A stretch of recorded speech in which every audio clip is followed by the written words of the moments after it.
এক মাস্টারের চুল কাটতে কতগুলো লোক হাজির হয়েছে দেখুন। বাবা গান ছিঁড়ে যায়, আমি বাজারে যখন যাই না, ও তুই তো ভিডিও করতেছিস বাবা। টাকা বাবা টাকা সুন্দর লাগছে ও বাবা, বাবা টাকা টাকা টাকা মাসি ডাকছে, দেখ মাসি মোবাইলে কি আছে দেখ। চুল কাটছে ভাই সুন্দর করে চুল কাটে মেলায় যাবো। এই মুখে বল যে আমাদের ছেলে চুল কাটে, দেখো আমার জ্যাঠা লাঠি নিয়ে দাঁড়িয়ে আছে, সে লাঠি দিয়ে পিটে সুন্দর লাগছে, নায়ক হয়ে গেছে নায়ক।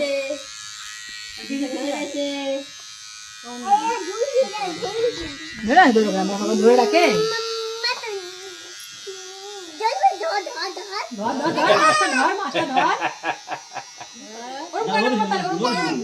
কেটে যাবে কেটে যাবে।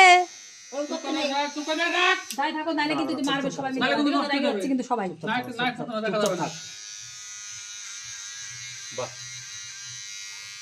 আরে নড়বা না, নড়লে সুন্দর হবে না। কত ফালাই দিলি তো, সাইজ করবে তো কাটতে কাটতে সাইজ করে। আর তুই ডাক দে। ঠিকই আছে, গোল কাটা আজু মামা কাটবে, তারপর প্রদীপের ভাই কাটবে, সবাই কাটবে, আগে দিয়ে পায়ন তারপর সবাই। তাও তো এক সিস্টেম হয়, কানের পেছনে চুল হলে খুব গরম লাগে। আর গরম হয় ঘেমে যায় খালি, আর শুধু এসি পারে। সব ফালাই দিবি না তোমার না স্টাইল হবে উপরে থেকে যাবে ছাতি